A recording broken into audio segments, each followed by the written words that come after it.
ইলিয়াস ভাই, তো সেই মানুষ আপনি একটা দেশের একজন মানে সবচেয়ে বড় তারকাকে এরকম অসম্মান করতে আপনাদের একবার বাঁধলো না? এরকম একটা স্ট্যাটাস, একটা চিপ স্ট্যাটাস দিতে আপনার বাঁধলো না? এরকম মিথ্যাচার করতে আপনার বাঁধলো না ইলিয়াস ভাই? এ কেমন কথা? আপনি অনেক বেশি রাজনৈতিক পোস্ট করেন, যে পোস্টগুলো অনেক সময় দেখা যায় অনেক রকম ভ্যালিড রিজন থাকে, আমরা কিন্তু সবাই দেখি, তাই না বলুন? কিন্তু সেই আপনি পোস্টের মধ্যে শুধু একটা মানুষের উপর রাগ থেকে ভালো বাংলাদেশকে সম্মান করার সূত্রে আপনি আরেকজনকে অসম্মান করে বসলেন। আপনি কি লিখলেন? তিনি টাকা দিয়ে সিনেমা লোকজন নেন। আপনি সত্যি জেনে বুঝে লিখেছেন তো, নাকি অন্য কেউ টাইপ টাইপ করে দিল আপনাকে? মেগাস্টারের পেছনে তার ভক্তকুল টাকা ইনভেস্ট করে, তার সমস্ত ভক্ত টাকা ইনভেস্ট করে, ভালোবেসে করে। নিজেরা টি শার্ট বিলি করে, নিজেরা লিফলেট বিলি করে, নিজেরা সবকিছু করে। শাকিব খান কোনো কিছু দেন না, তার দরকার পড়ে না। তিনি তার কাজ দিয়ে তার আজকের এই জায়গাটা তৈরি করেছেন। ইলিয়াস ভাই, আপনি চাইলে সমালোচনা করতেই পারেন, আপনারা নতুন বাংলাদেশ গড়েছেন, সমালোচনা আপনারা করতেই পারেন। তাই বলে একদম মিথ্যাচার করে সমালোচনা, এটা তো সমালোচনার মধ্যে তখন পড়ে না ভাই। আপনি ইচ্ছা করে তাকে কোণঠাসা করতে চাচ্ছেন, একটা মব ক্রিয়েট হবে এরকম একটা কোনো পায়তারা আছে, এখান থেকে আপনারা এটা করছেন কেন? বহির্বিশ্বে কি বাংলাদেশের সম্মান খুব থাকছে? একটা দেশের লিভিং লেজেন্ড, একটা দেশের সবচেয়ে বড় তারকাকে আপনারা এমন একটা পোস্টারের মধ্যে ছবি দিয়ে সেখানে আপনারা মানে স্ল্যাপ করাচ্ছেন। এটা কোনো কথার মধ্যে পড়তে পারে? কাজের মধ্যে একটা পোস্ট তিনি দিয়েছেন, অথচ যাদের নাম বললাম নুসরাত ফারিয়া থেকে শুরু করে খুব প্রমিনেন্ট যারা দোসর ছিল, হাজারো কিছুর মধ্যে ছিল, তারা নেই, তাদের কোনো ব্যাপার নেই। আরেকটা কথা বলি, এই জুলাই অভ্যুত্থানের আগে যখন শেখ হাসিনা দেশে ছিলেন, সেই সময়টাতে আপনারা কি দেখেছেন না যে মানে সমস্ত সেলিব্রিটিদেরকে নিয়ে এসে একটা জায়গায় জমায়েত করে তারা বিভিন্ন ভাষণ দিচ্ছিল? সেই জমায়েতটা কারা করিয়েছে? কই, সেখান থেকে তো টান দিতে পারছেন না। শুধুমাত্র যে নীরব, যে আসলে জানেন কিছুর মধ্যে ঢুকবে না, ওই চুপচাপই থাকবে, ওই মানুষটাকেই পেয়ে বসলেন। এ কেমন বাংলাদেশের বিচার? এরকম বিচারকে আমি ধিক্কার জানাই। এরকম বিচারকে, এরকম মানে এত অমানবিক আচরণকে আমি ধিক্কার জানাই। এটা হতে পারে না। আরেকটা কথা বলছি, সেটা হচ্ছে গিয়ে শাকিব খান, মানে তাকে আমি আমি অবশ্যই বলবো যে প্রিয় মেগাস্টার, মানে আপনি আপনি কোনো দলের নন, আপনি সর্বমত নির্বিশেষে একজন জনমানুষের অভিনেতা। আপনি আমাদের সবার, আপনি হিন্দু ধর্ম, বৌদ্ধ, খ্রিস্টান, মানে আপনি প্রত্যেকটা ধর্মের, মুসলমান, আমাদের সবার। আপনি আপনি আওয়ামী লীগ, আপনি বিএনপির, আপনি জামাতের, আপনি এনসিপির, আপনি সবার। আপনি কোনো একজন কারোরই নন, এটা আমি তো জানি।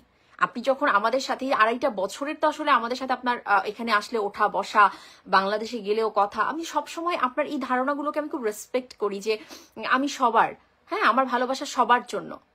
আর কোনো একজন বড় কোনো স্টার বা যে স্টারই হোক না কেন, সে কখনো একই একই জায়গায় কেন্দ্রীভূত হতে পারে না, তাই তো?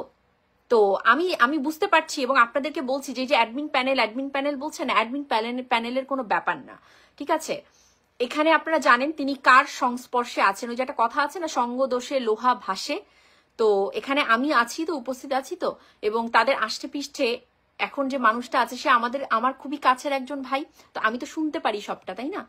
তো যার কারণে বায়াসড হয়ে, প্রভাবিত হয়ে তিনি এই যে একটা পোস্ট করে বসলেন, একটা মানে খুব বিচার বিবেচনা বা কোনো কিছু করে বা না করে একটা পোস্ট করে বসলেন, এই যার মানে বায়াসড হয়ে একটা ভুল বা ঠিক কি সিদ্ধান্ত উনি নিলেন, এটা দায়ভারটা কিন্তু উক্ত মানুষটিকে নিতে হবে। আমি নাম বলছি না, কারণ আমি আর এই নামটা মুখে নিতে চাই না।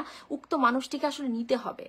কোনোদিন প্রকাশ্যে আসুক না আসুক, উক্ত মানুষটি যদি লাইভটা দেখে, তিনি কিন্তু ভালো করে জানেন যে তিনি কত বড় ক্ষতি করছেন, একের পর এক শাকিব খানের কত বড় বড় ক্ষতি করছেন, যার পিছনে ওই মানুষটি একটা বিরাট ভূমিকা পালন করছে। কি করে হতে পারে? আর শাকিব খান, আপনি নিজেও কোনো ছোট একটা মানুষ নন। প্লিজ আপনি মানে খুবই মানে কনসিয়াসলি নিজের ডিসিশনগুলো নিন, একদম কনসিয়াসলি নিন প্লিজ। আপনাকে এরকম অসম্মানিত দেখতে, বিশ্বাস করুন, ভালো লাগে না। আপনার কোনো ভক্তের ভালো লাগে না। আপনার সিনেমা যারা 1-2 বার দেখেছে তাদেরও আমার মনে হয় না, বোধ করি ভালো লাগছে। আপনি নিজেকে এতটা অসম্মানিত হতে দেবেন না, কারোর বুদ্ধিতে না। এখানে অনেকেই জিয়া, কোনাল থেকে শুরু করে অনেকের নাম নিচ্ছেন। আপনারাও জানেন, আমিও জানি যে কারা কি রোলে আসলে থাকে, কিন্তু এইখানটাতে দাঁড়িয়ে তার অ্যাডমিন প্যানেলের মানে আন্দাজে আপনারা মন গড়া গালাগালি করবেন না। নাহিয়া নিমন থেকে শুরু করে এদেরকে গালাগালি কোনো লাভ নেই, ঠিক আছে? যা হচ্ছে এখান থেকে বসে হচ্ছে তাকে বায়াসড করে, প্রভাবিত করে, বিভিন্ন কিছু বুঝিয়ে পরিস্থিতির নিজের দিকে নেয়ার জন্য বাকি সব কিছুর আলোচনা বন্ধ করার, মানে এই যে ব্যাপারগুলো, তো এগুলোর বলির পাঠা শাকিব খান কেন? এগুলোর ব্যাপারটা শাকিব খান কেন? আপনি নিজে আপনার ওয়ালে কেন কখনো পোস্ট করেন না? কিছুই তো করেন না, কিন্তু শাকিব খান সবকিছুর মধ্যে একটা হয়ে থেকে যায়, গালাগালি তিনি খায়, যা কিছু হয় আত্মসম্মান বিসর্জন সবটাই তার ঘাড়ের উপর দিয়ে। তো অন্যের আসলে দোষ দিয়ে লাভ নেই। আপনি শাকিব ভাই নিজে একটু কনসিয়াসলি ডিসিশন গুলো নিন। আপনি আমাদের সবার ভালোবাসার মানুষ, আপনি সবার সম্মানের মানুষ, আপনাকে সেই সম্মানের জায়গাটাতে আমরা দেখতে চাই। এতটা অসম্মানিত আমরা সত্যি দেখতে চাই না। আমাদের আমাদের আমাদের প্রচন্ড কষ্ট হচ্ছে। ওকে, নাইম ইসলাম শাকিব খানের পাশে ডেফিনেটলি। এই যে আজকে শাকিব খানকে এরকম ভাবে সম্মানহানি করা হচ্ছে, এগুলো দেখে নিশ্চয়ই মানে এই অঙ্গনের, এই বিনোদন অঙ্গনের অনেকের ভালো লাগছে, মুখ টিপে হাসছে, তাই না? যে এই অসম্মানিত হলো, ব্যাপারটা খুব ভালো, এরকম মনে হচ্ছে। দিন কিন্তু শেষ হয়ে যায় না, হ্যাঁ, দিন আপনাদেরও আসবে। যারা মনে মনে এই যে সুন্দর একটা ঢোক গিলছেন, তো আপনাদেরও সময় আসবে। আওয়ামী লীগের দোসর ছিলেন না তিনি, কোনোভাবে ফ্যাসিস্ট কোনো কিছুর সাথে জড়িত ছিলেন না, কোনোভাবেই না। তার পরিক্রমা, তার ইতিহাস আপনাকে বিশ্লেষণ করতে হবে। 2007 থেকে 2024 তিনি আওয়ামী লীগের কোনো প্রকার কোনো সুবিধা কখনোই নেননি। তার কাছে এসেছিল হাজারো বার, তিনি বারংবার টেকনিক্যালি প্রত্যাখ্যান করেছে, বারংবার। আর এখন যারা ওই নিচ থেকে কিছু ভিডিও তুলে নিয়ে আসার চেষ্টা করছেন, একদম মানে ওই সময় আপনারা সবাই ভালো করে জানেন, এখন জেনেও যদি কেউ চোখ বন্ধ করে থাকেন, আমি জানি না, আমি দেখবো না, তাহলে আপনাদেরকে কিছু বলে লাভ নেই। কিন্তু ওই সময় দাঁড়িয়ে প্রত্যেকটা মানুষ আমরা দেখেছি, যখন মানে শেখ হাসিনা চলে যান এই দেশ থেকে, আমরা প্রত্যেকেই জানি যে কেন আসলে মানুষ ভিডিও করতে বাধ্য হয়েছিল, কেন কি হয়েছিল। একটা প্রেসারে পড়ে মেগাস্টার শাকিব খানকে ওই সময় অনেক কিছু করতে হয়েছে, রাইট? অনেক কিছু করতে হয়েছে। একটা ভিডিও তিনি দিয়েছেন, ভিডিও বাইট তিনি করেছেন, কিন্তু তিনি কি কোনো নমিনেশন নিয়েছেন? তাকে তো হাজারবার বলা হয়েছে। তিনি কোথাও কোনো পার্টির সমর্থনে গিয়েছিলেন, কোথাও রাজপথে গিয়েছিলেন, কোথাও কোনো ব্যানারের নিচে তাকে দেখেছেন, ব্যানারের সামনে দেখেছেন তাকে কখনো? যে আপনারা একটা বলে দিলেন দোসর। দোসর কাকে বলে? সমর্থন করা কাকে বলে? দেখেছেন? হ্যাঁ, আপনারা দেখেছেন কাকে? ফেরদৌসকে দেখেছেন, মাশরাফিকে দেখেছেন, সাকিব আল হাসানকে, সবই তো দেখেছেন।